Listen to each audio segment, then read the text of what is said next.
A Polícia Civil prendeu na noite desta terça-feira 4 pessoas suspeitas de integrar uma quadrilha envolvida na morte de um comerciante na zona norte da cidade em setembro. Com os suspeitos foram apreendidos 10 quilos de drogas.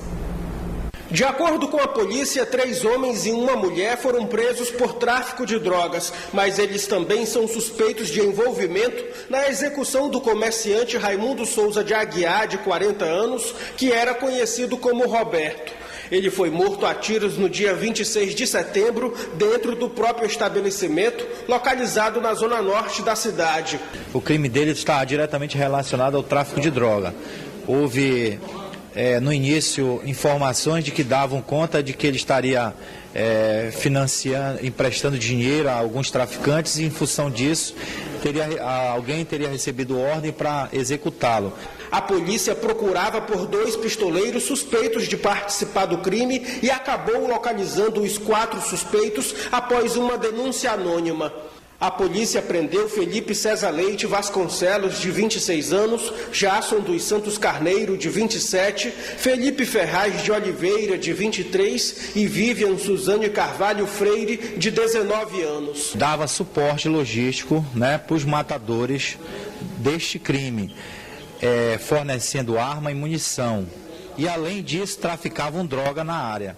Com os suspeitos foram encontrados 10 quilos de drogas, entre maconha prensada e cocaína pura, além de revólver e munições. Agora a polícia segue a busca dos 2 atiradores.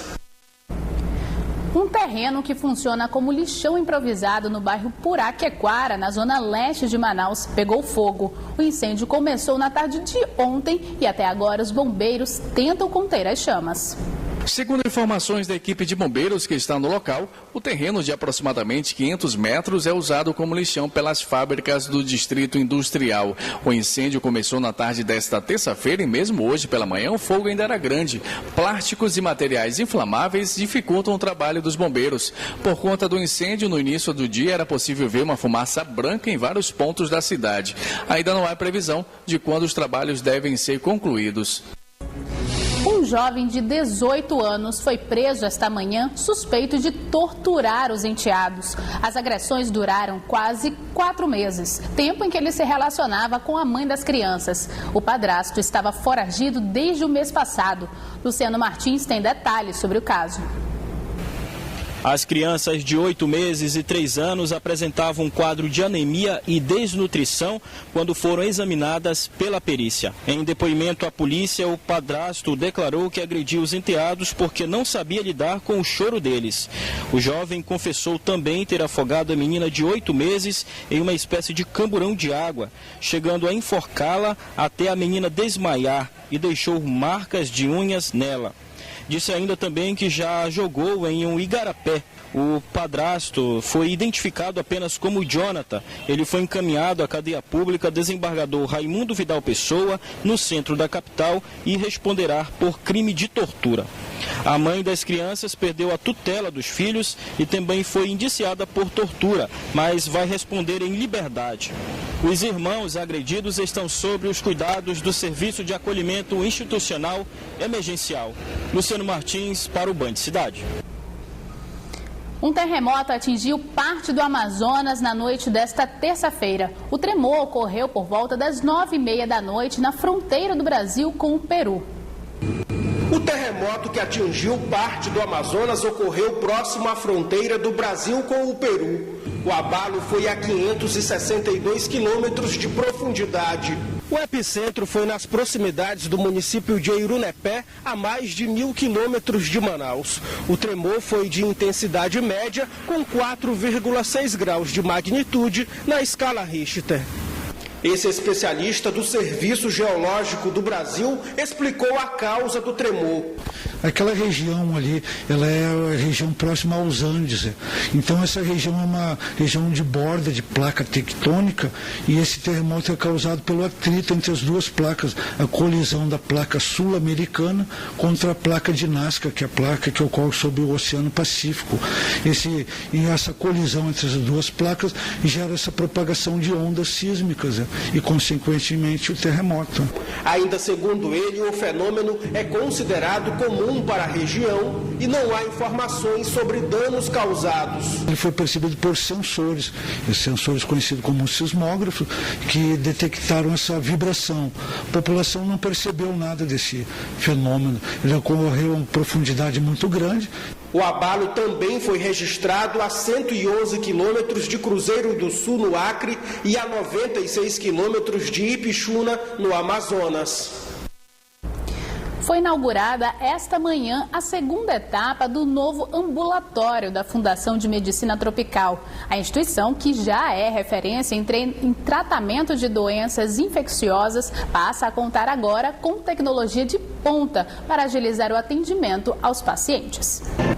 O novo espaço conta com 12 consultórios, farmácias com medicamentos que são usados no tratamento de doenças como a AIDS, além de um novo laboratório de rotina de malária com 5 pontos de coleta. Segundo o secretário estadual de Saúde, será possível também atender pacientes com suspeitas da febre chikungunya.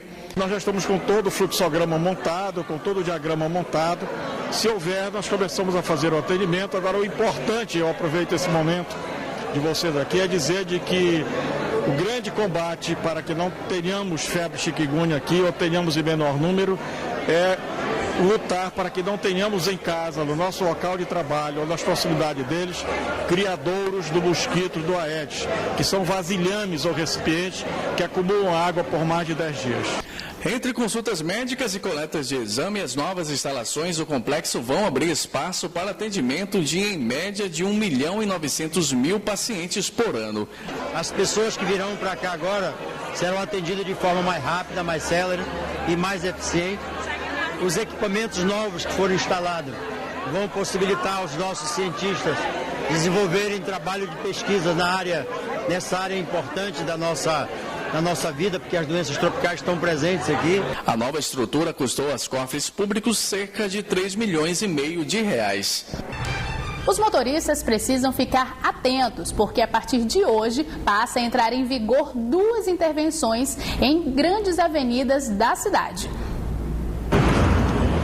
A implantação de um semáforo no cruzamento das avenidas Pedro Teixeira com a Coronel Teixeira foi a principal intervenção no trânsito dessa área na zona oeste da capital. Esse era um ponto muito crítico, onde as pessoas tinham dificuldade de, quem vinha da Ponta Negra, acessar em direção ao Dom Pedro, em direção à zona centro-sul, e nós fechamos o acesso de quem vinha da Avenida Pedro Teixeira para a esquerda, para a Compensa, agora vai ter que ir fazer o retorno a Iapuá, e colocamos um semáforo para facilitar de quem sai da Ponta Negra e se desloca em direção ao Dom Pedro.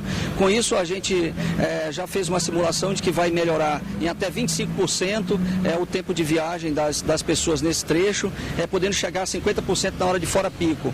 Isso é um avanço muito grande, isso é uma melhoria para o transporte público e é a primeira de outras medidas que serão tomadas nessa área. Outra mudança é que agora a rua Jonathan Pedrosa passa a ter sentido único no trecho ao lado do Parque Jefferson Pérez, no centro da cidade. E o acesso para a Manaus Moderna, na Zona Sul, será somente permitido pela Rua Visconde de Porto Alegre. Agentes do Manaus Trans vão permanecer nos locais que sofreram mudanças para orientar os condutores. A Prefeitura, na verdade, já começa a fazer as implantações do trânsito já de 2015. Flamengo e Vitória se enfrentam na Arena da Amazônia no próximo sábado em mais uma rodada do Campeonato Brasileiro. Mas a venda dos ingressos está bem diferente da primeira vez que a equipe rubro-negra esteve em Manaus. Menos da metade dos bilhetes disponíveis foram vendidos. O cenário dessa vez é bem diferente na bilheteria da Arena Amadeu Teixeira. Há poucos dias da partida, dos quase 44 mil ingressos disponíveis, pouco mais de 19 mil foram vendidos até o momento. Diferente da última vez que o time carioca esteve em Manaus, quando todos os ingressos foram vendidos em menos de 24 horas. Segundo esse torcedor, a falta de organização nas vendas dos ingressos é um dos motivos. Que você compra o ingresso direitinho para você, para sua esposa e para o seu filho de 3 anos, chega aqui, a pessoa ali de dentro fala que precisa da identidade de uma criança de 3 anos e da sua esposa que está trabalhando. Você passa 1 hora debaixo de um sol quente para ser atendido. Por isso que não vai dar metade das pessoas que vão vir aí, estão se desfazendo, estão vendendo na hora, porque bagunçou. A partir de hoje, os torcedores que compraram pela internet já podem trocar o voucher pelo ingresso na bilheteria. Leandro, mesmo com o sol forte da manhã, estava na fila para garantir o ingresso. Tá valendo a pena, mas para prestigiar o jogo aqui na cidade de Manaus, já é o segundo jogo, aí estamos vindo aqui. A equipe do Vitória chega a Manaus na noite desta quinta-feira e na sexta-feira já treina no estádio da Colina. Já a equipe do Flamengo desembarca na capital amazonense nesta sexta-feira e à noite já segue para a Arena da Amazônia, onde realiza seu treino. Lembrando ao torcedor que os 2 treinos serão fechados ao público.